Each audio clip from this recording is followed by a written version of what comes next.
এভাবেই শুরু হলো কাউন্টডাউন। শূন্যে আসার পর লঞ্চ প্যাড থেকে আকাশপানে উৎক্ষেপণ হয় বিশাল আকৃতির এই স্টারশিপ রকেট। অধীর আগ্রহ নিয়ে রকেট লঞ্চের পর্যবেক্ষণ করছেন যুক্তরাষ্ট্রের নবনির্বাচিত প্রেসিডেন্ট ডোনাল্ড ট্রাম্প। তার সাথে ছিলেন মার্কিন মহাকাশ সংস্থা স্পেস এক্সের সিইও ইলন মাস্ক। মঙ্গলবার স্থানীয় সময় যুক্তরাষ্ট্রের টেক্সাসের ব্রাউন্সভিলের বোকা চিকা লঞ্চ প্যাড থেকে উৎক্ষেপণ করা হয় এ রকেট। স্পেস এক্সের এটি ষষ্ঠ স্টারশিপ রকেটের পরীক্ষামূলক উৎক্ষেপণ।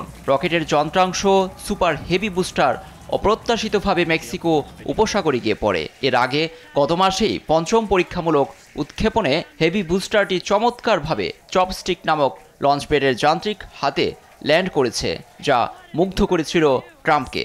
তবে এবার এটি ইচ্ছাকৃতভাবে সাগরে ফেলার দাবি করেছেন মাস্ক।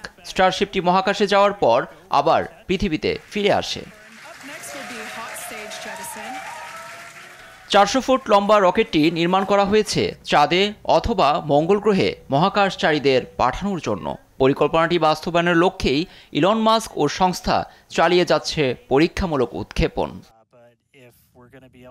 নবনির্বাচিত প্রেসিডেন্ট ডোনাল্ড ট্রাম্পের সাথে ব্যক্তিগত ও রাজনৈতিক ঘনিষ্ঠতা ইলন মাস্ক ও তার সংস্থাগুলোকে দিয়েছে বেশ সুবিধা।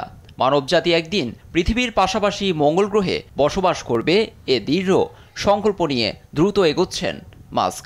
তবে এটি পরীক্ষামূলক হওয়ায় প্রাণ ঝুঁকি কমাতে রকেট পাঠানো হয় মানুষের পরিবর্তে কলা। এই অভিযানকে সফল বলছে স্পেস এক্স। নিউজ ডেস্ক, দেশ টিভি।